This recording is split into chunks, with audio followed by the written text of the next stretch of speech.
Hey there, I'm Christine, your friend who's walking beside you on the path from grief to growth. Welcome back to Grief Uprooted.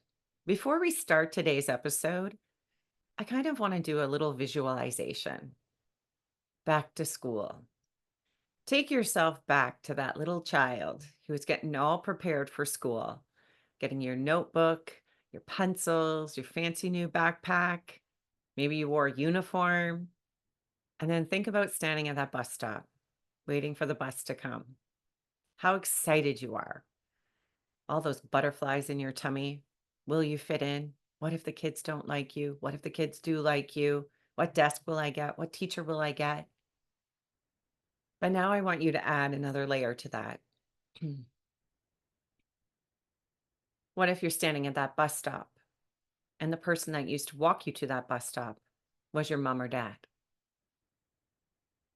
You used to go to that bus stop and your best friend was there, and now they're not.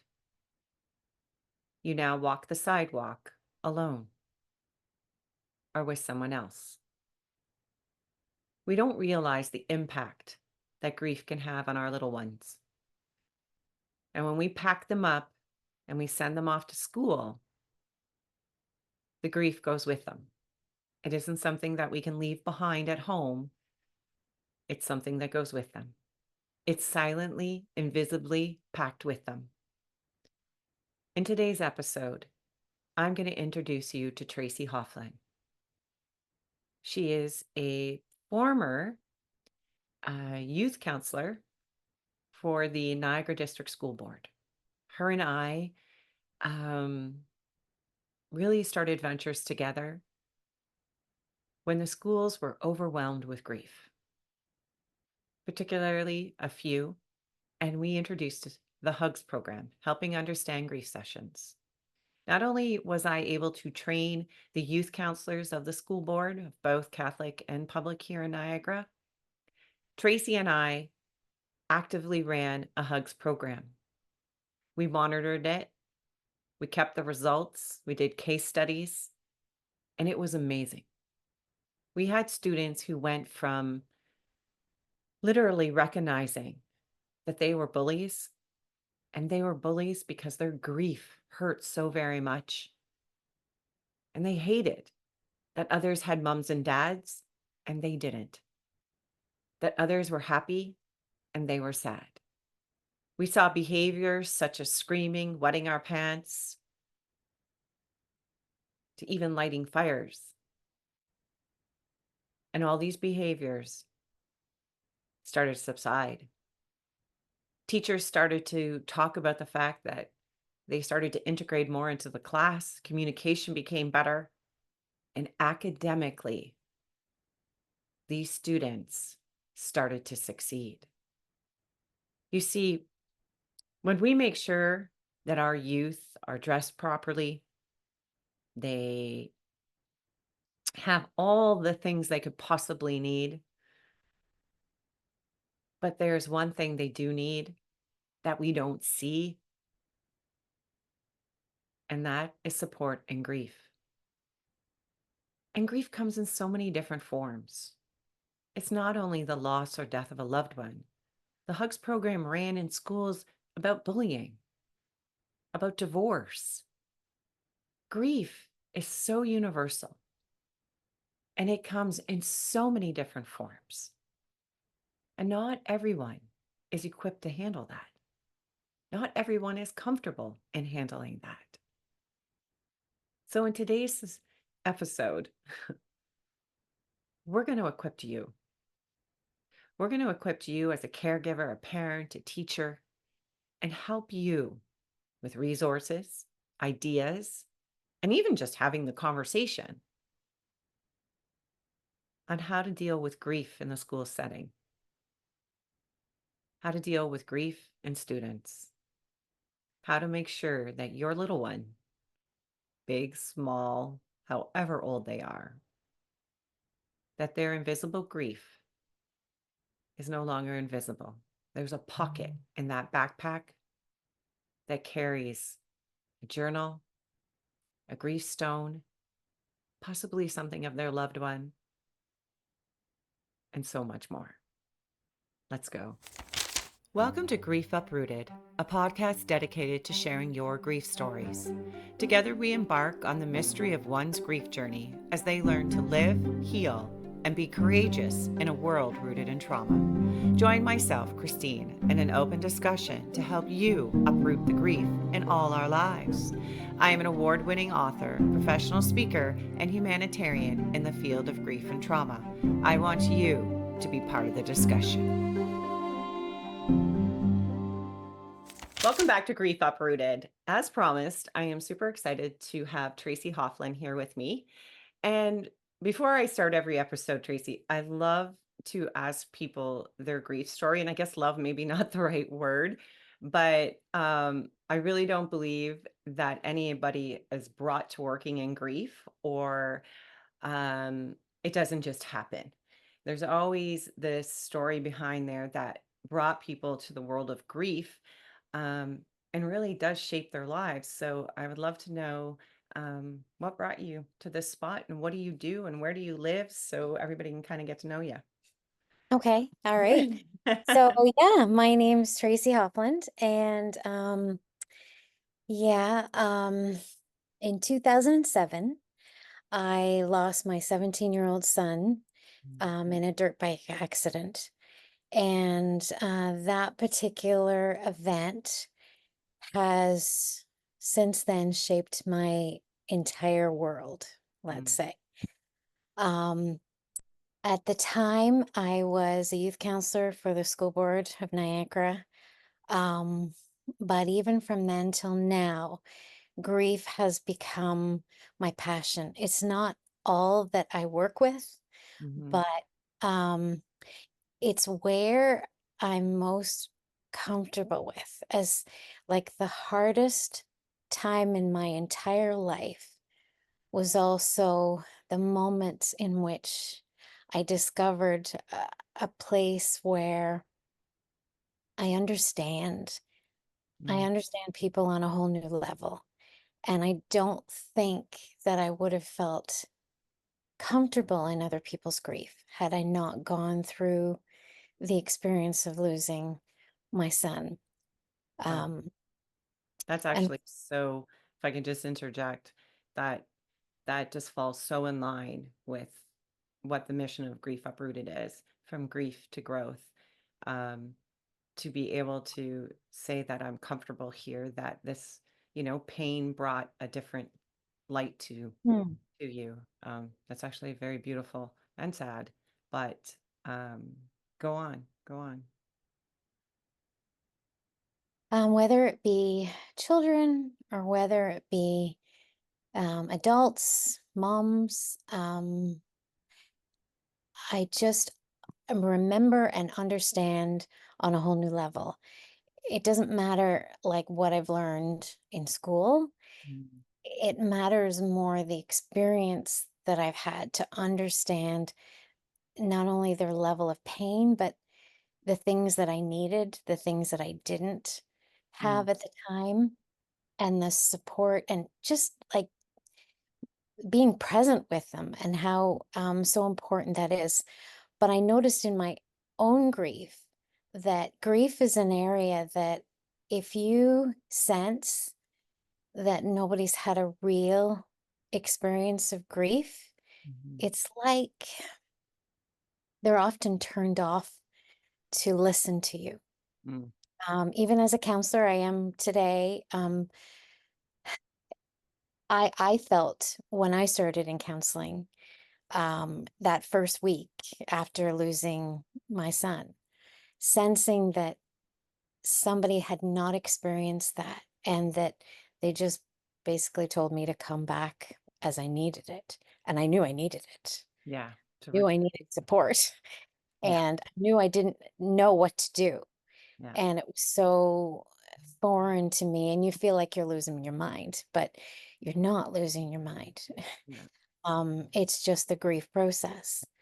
But allowing just to be with others that get it on that level is very different from your educational background. Mm, And I began to understand how important that was in people's grief process. It was like an area that they're allowing me into, um, that that they may have closed off, Yeah, been that's more exactly it. surface. I want to Yeah. take you back a bit. What's your son's name? My son's name is Matthew. Matthew. And how old was he when he died? He was 17. He Ah, was 17. Yeah. and when, 17. pardon? Forever 17. Yeah, forever 17. I know you share so much with him on social media, which I love. Every time it's his birthday and you show your growing family and how he's still present part of that. Um, One of the things that you mentioned, I was actually David Kessler was watching and engaging in something he was doing yesterday, and I loved when he just said, we are not responsible for making our grief digestible for others. Mm, And in this conversation, I was like, yeah, that is such a great way to put it. Because we aren't responsible for making other people comfortable in our presence. And um, I know when I first met you, and if I recall it right, you reached out about the Hugs program. And I was and trying I to figure that out yesterday. I was trying to yeah. figure, was it then? Was it resources? But Yeah, yes. and I know that a lot of the youth counselors, I would drop resources off, or they call up and say, "Hey, I've got a kid that's either going through divorce or somebody's grieving." So that relationship was there. But when I had met you, um, I really enjoyed at first recognizing you have a very strong faith. Hmm. And I found that to be such a beautiful thing and giving another option to people.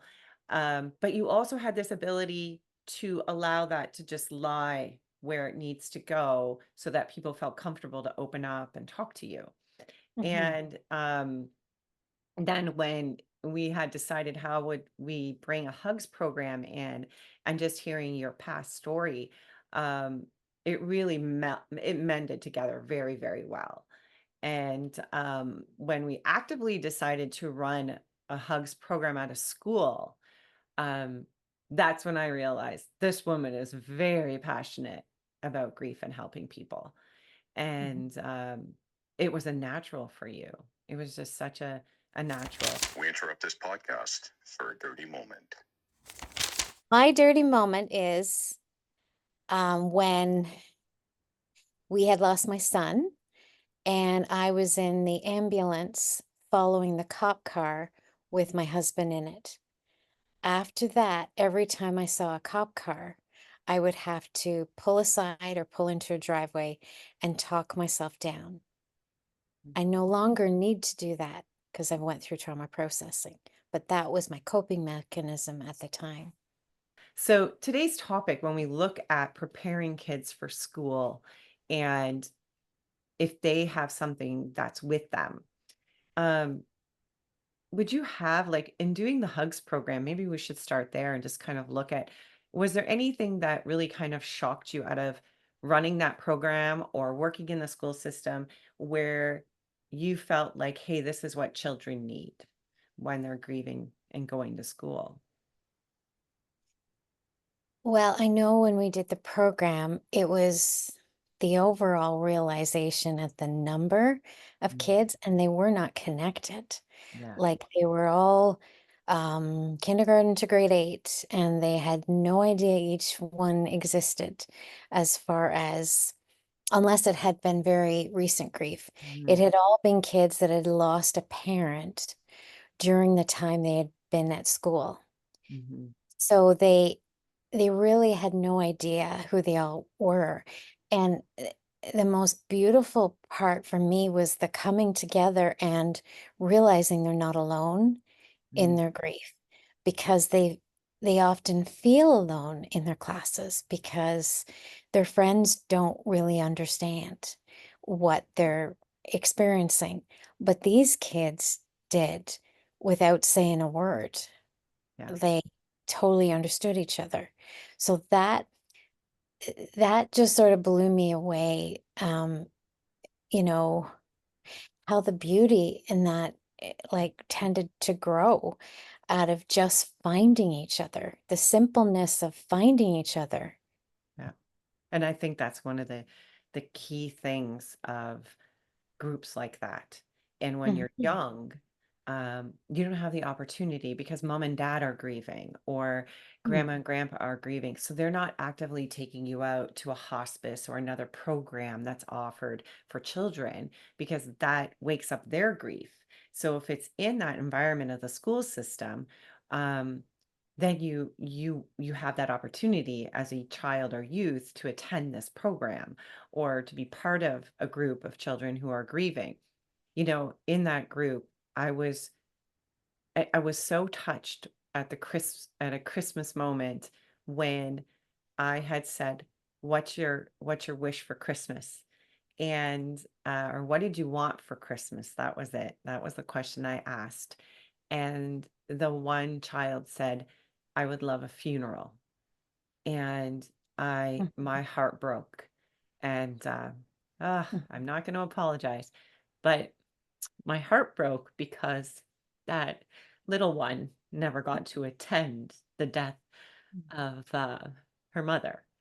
And I was just so amazed on how yourself and the principal pulled together a funeral.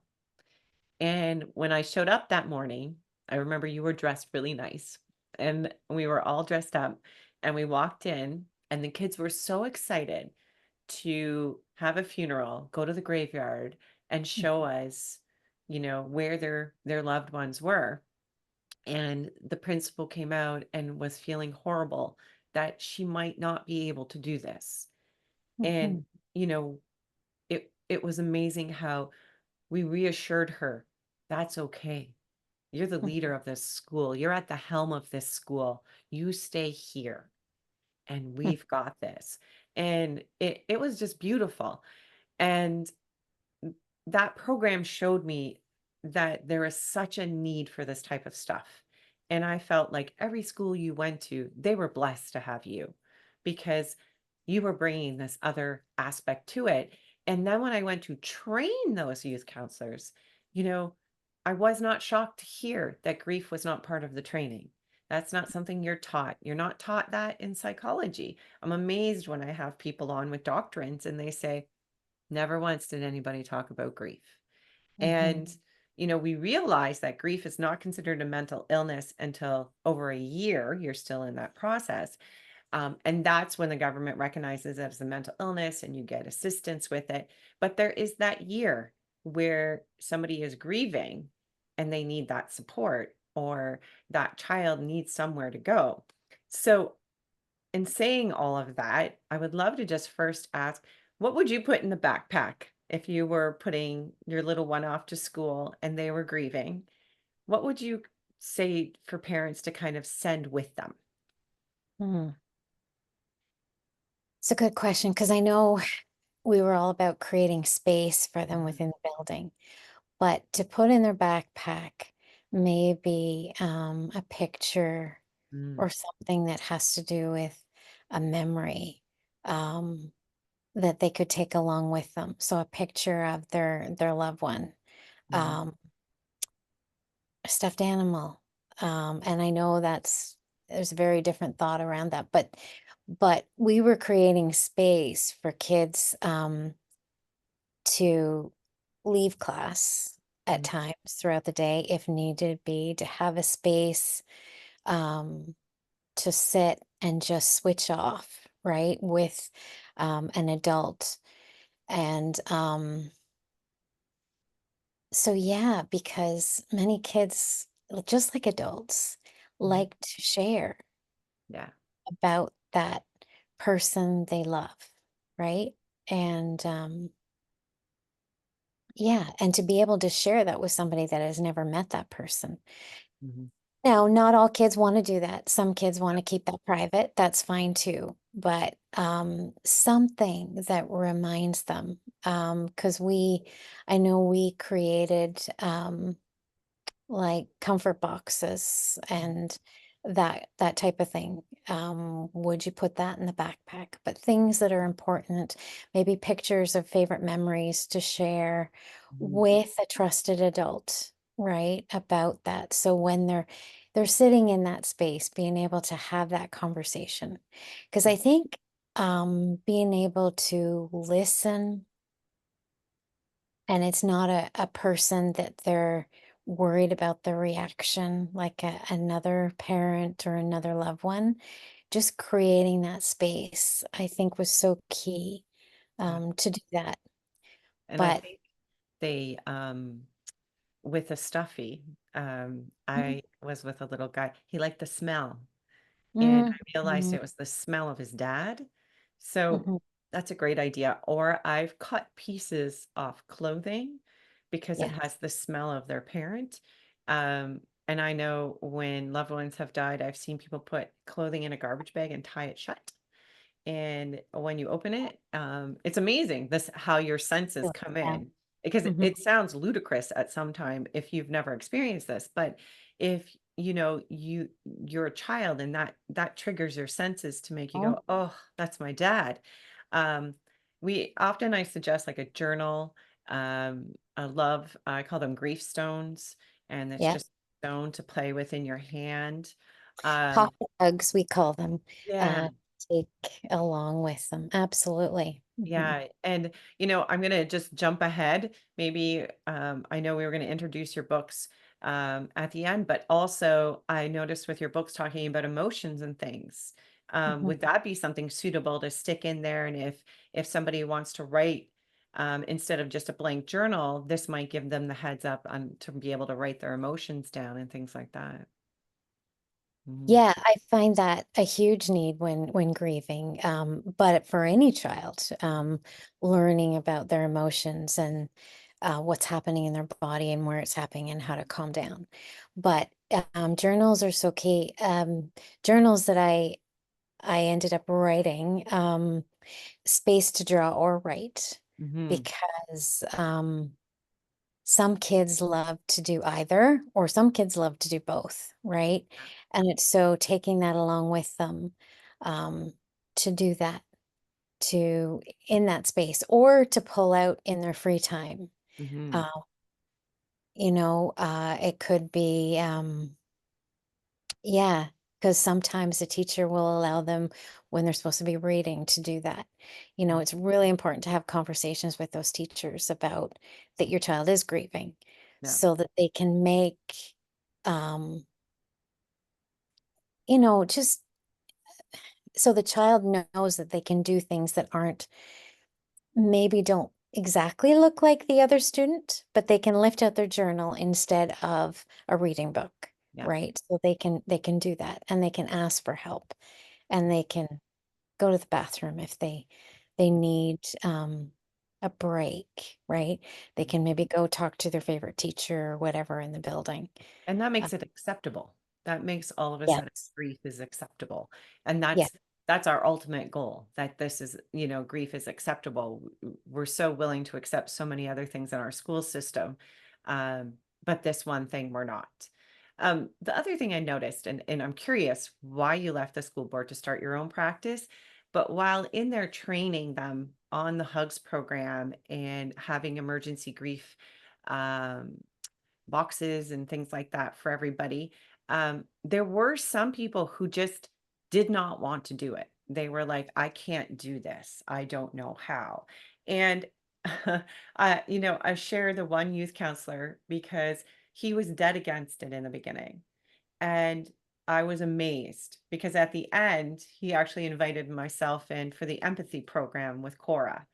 And so this was a man who went from, I can't do this, I'm going to cry every time we do it, to embracing the whole thing, including myself, which was absolutely beautiful.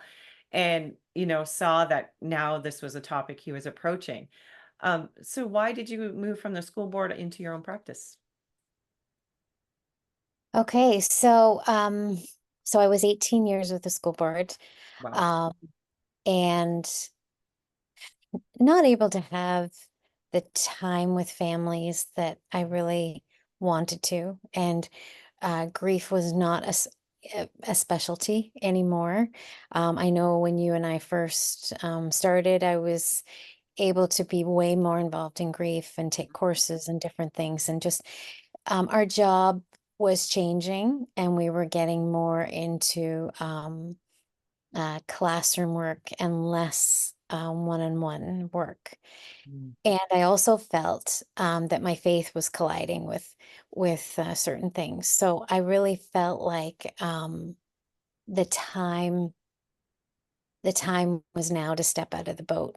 So mm, it allowed me to move into my own practice, to actually have a freedom to work with those families that wanted a faith perspective mm, or families that did not, mhm, um, but to spend that time with families mm, and with the children that in the school system was becoming less and less.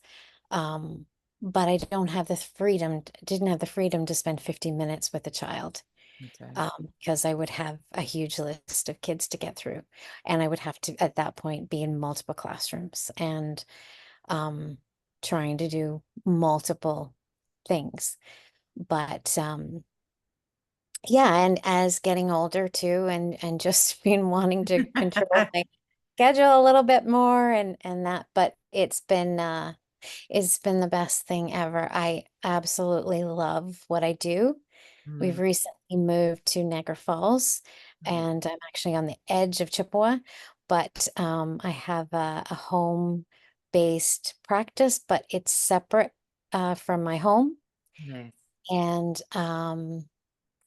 yeah, I mean, my office does not look like your typical therapist office, but it's kid and adult uh friendly. I didn't want a teenager or a younger adult feeling like it was a playroom, but Yeah. there's lots of um that around me. So yeah, just wanting to be able to have the time and to do a whole bunch of different things. I also wanted to be able to go more into grief, Mm, where I lead a grief share group, and I also, with anybody who's grieving, it's a faith-based program.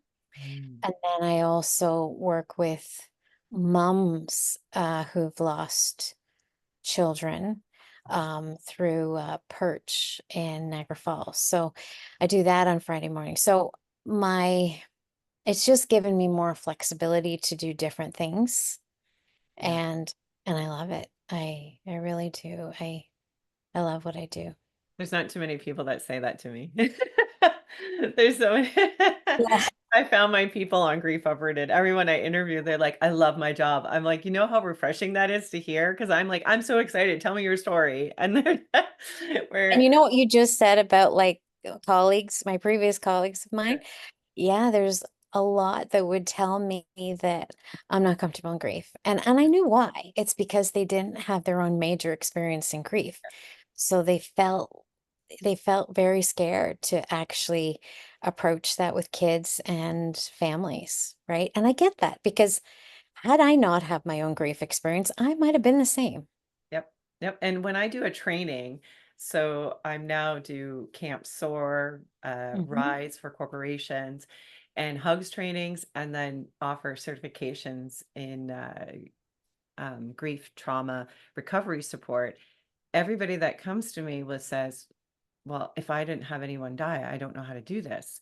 And I can't relate. And then I take them through a process of going back through their childhood. And that's Hmm. when they usually look at me and go, oh, I really do have grief. Yes, you do. And you specialize Do. in a different area.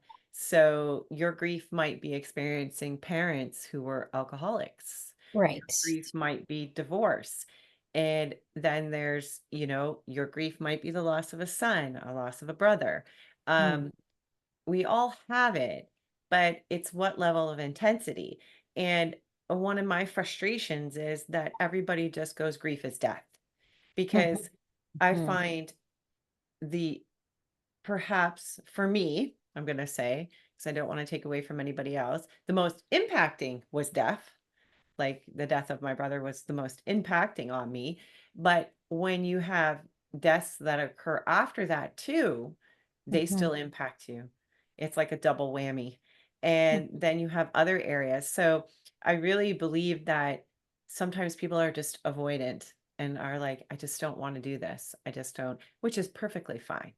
Mhm. We all live differently. But, when you talk about faith, I just kind of want to go there. And I don't Mhm. script any of these, but I remember being in a school system. I was asked to come in and talk to the students because an accident happened in a community and it was all over the media. The media was in the parking lot. And so I went in to work with the class and the student who this happened to.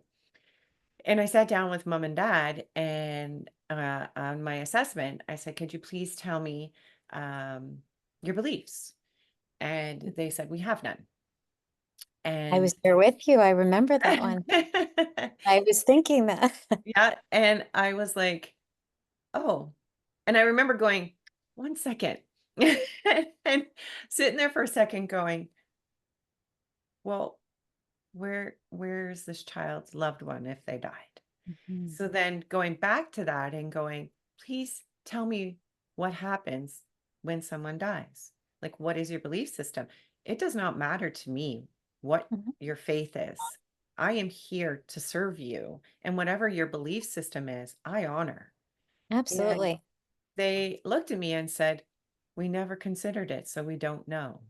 Mhm. And I remember watching this little one go around and ask everybody. And then I remember sitting and listening to people go, I didn't know what to say. I didn't know how to respond. And that's when I realized, wow, even if you don't have a faith, Mhm. have an answer. Have an answer as Totally. to what you want to say. But then in other areas of faith, I remember working with youth who loved exploring it, Mhm. loved going, well, maybe it's this, maybe it's that. And, you never could answer those questions. We could just walk along beside them and allow them to explore and see. Obviously, you interject if it goes off the rails, but um, I really believe that because a lot of times people say to me, "Why have faith?" And my answer to them every time is, "Just tell me what happens when someone dies. I Mhm. want to know your answer." And that's when they get stuck. That's when they look at me and go, and I'm like, God is different for everybody, but that's my one question. So, I was really shocked when we interacted with that. I thought, wow, what do we do now? Right? I remember that family, and even very short time later, I don't remember if it was even the end of the day, or but Mhm. saying, like, it's not a good enough, like they were saying, this is this is not a good enough reason, like, Yeah. to share with their child. Like, it basically, I felt, was about to start a faith journey of discovery, like what Yeah. um does happen, so that they could have an answer. Yeah. Because it becomes very disturbing to kids when you don't know, like when you don't have an answer to that. And yeah, because I think they were saying they're just in the trees. Yeah. And They just that was didn't know where to ultimately her say. belief. In the end, Yes. I remember Yeah. working with her, and her ultimate belief was it was the tree. Mm. And I just thought, wow. But I thought, what a learning. Like for me, it was like, okay. And that's when I really dove um, uh, in faith-based when it came to grief. Because even atheists believe in human sorrow. So every faith, and I like that word better than religion, every faith definitely had a section for human sorrow. So that's why I'm like, even if you're nothing you want to say, um, you still believe in human pain. And Absolutely. so we can draw on the physical, the emotional, and even spiritual effect this is having on you. Mhm. And then go from there. So it sounds very exciting, your practice. So do you majority have children come in, youth come in, or do you work with families as a whole? So it's different. I do have a lot of different children, even as I thought I was going to be doing as young as 5, but seems to be as young as 4. Mhm. It's actually 3. I've had several 3-year-olds because again, I'm doing a lot of self-regulation. I do have a lot of that in my practice, and that's why the journals came out so that there would be supplement for how to put it into practice at home. And but I also work with teens. The parenting piece is very important to me. We do a lot of parenting, but I also have individuals to do with trauma processing because yeah, I also have trauma certification now where I do trauma processing with adults, and that too. Wow. So yeah, I call it a family practice, but Mhm. yeah, a little bit of different things. And from week to week, sometimes it's, I have a lot of kids, sometimes I have a lot of adults or teens, and Yeah. yeah, very different in that sense. So But faith and non-faith-based clients, right? I'm very comfortable. And so with my journals too, there's faith-based ones and non-faith-based ones because I felt that was really important. And I really felt that parents were asking for that piece or Mhm. not, right? Depending on what their beliefs were. And I just try and really honor where they're at. And even in my questioning, Mhm. even with when they fill out the contact forms, Yeah. even if it is a Christian family, like, do they want me to actually pray with their kids or not? Like, I really want to follow what they're comfortable with. Um, but then there are families that are not, and obviously that's not part of what we're Mhm. working on. But I just try and be very flexible with the families that I work with. Well, and that's the value of your past career working in, Yes. a public school system and adding that to what you do. So you're really a support. That's what's amazing. Like you're there to support that. So tell me about the journals. There's 4 or 5 of them. So So so basically 2 and faith-based, non-faith-based for each. So okay. did you want me to show you pictures of Yeah, them? yeah, yeah. Okay. So this is actually, let me show you the ones that came first. Okay. So the ones that came first were actually the big emotions journal. This was Yeah, the very first I one that remember came. that one. Hmm. And so there's all kinds of things in here, whether um this is meant for the child in therapy. So there's faith-based and non-faith-based. Perfect. Um, and it's as we're going through sessions, but then there's calm down plan. There's also a homework section, and it's just coloring in like balloons, and it's not like where they'd have to do a lot of writing. They're all like 9, well, this one's 6 to 12, and then the other one's 9 to 12 based. So drawing, or there's some writing, Nice. uh, putting together their calm down plan type of thing. Yeah. Uh, and so that's those 2. And then the other 2, I actually don't have any more of this. This is the editor's copy. Mm, But so I realized that there are certain kids that really want more.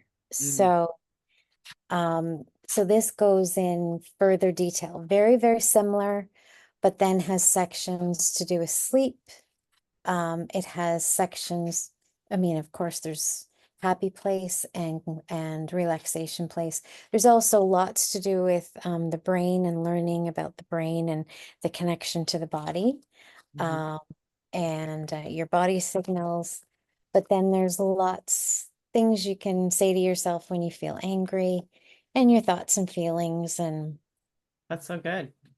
yeah, so That's great. And yeah, you can get that on Amazon, right? yes, they're available on Amazon. And I will make sure to put that in the notes because I know all of you will ask me for it. Mhm. So I'll make sure to put that, and it's Tracy Hofland Counseling.com too, so they can go there and find it.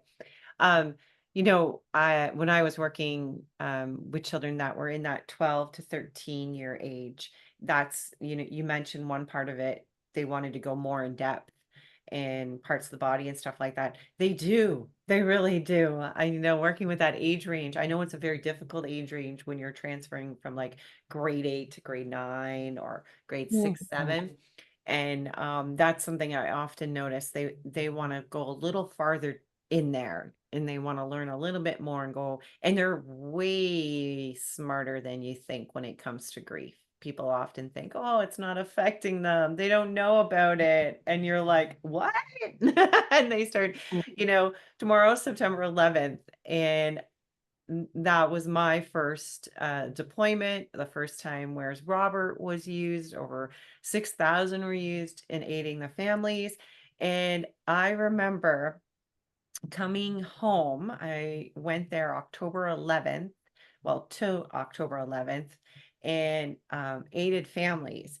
And I was amazed on how, when I went into school systems, these children knew more about the events of bin Laden in Iraq than I did.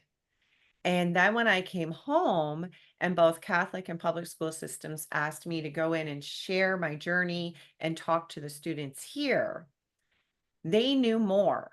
And I remember stopping and looking at a principal and saying, is that true? Is he really dead? Like, did they? And I remember the kids all going, yeah, yeah, yeah, yeah. And I'm thinking, where am I? And I thought, they are so in the media. And this was the older ones that I realized, wow, like they want to know, and they know way more than I think we realize. Uh, Mhm. Mhm. it's amazing to and the impact of all that, the impact that this all has. I know for myself with the Hugs program, I see a few of those kids on social media and they still say hello to me. Mhm. And they're still connected, even from 9/11. I still get letters. Now we're grown up and some are lawyers, police officers, some are moms and dads. And it's amazing in this work to see these people succeed and really their grief at a young age. Somebody such as yourself kind of walked in and said, hey, I get it. And sometimes that's all they need to hear. That's it. And just it's such a blessing in what you do. And this gives me the opportunity to say it is, and it was such a blessing for me to meet you and to work with you, and the support that you showed towards Hugs and everything I did was amazing. And I really appreciated that. So The mhm, time in which we connected was mhm, uh, like, yeah, it was really important timing. It was, yeah, no, we really needed to make that connection at that time, and I was very thankful for mhm. that at that time. The Yeah. scope of the problem that we had, we really needed you. Yeah, Hmm. thank you. And it always falls around because I did the training on September 11th. So this day seems to always come back around for me. And but I love what you do. And I'm hoping everybody out there, you're more than welcome to reach out to Tracy. Even with some of your questions, like if Absolutely. I love questions. okay, perfect. So if you have a little one or a teacher, I often think about that because I remember how many teachers were really wondering, like, how do I handle my class this year? What do I do? So you can reach out to Tracy. I will in the notes put her website, links to her books, her social media. And as usual, it is only together that we heal, as it is only together that we grieve. Take care, everybody. Grief Uprooted professional grief and empowerment coaching are not to be used as a substitute for professional advice by legal, medical, financial, business, spiritual, or other qualified professionals. All our products and services are designed for grief empowerment through learning and sharing of one's lived experiences.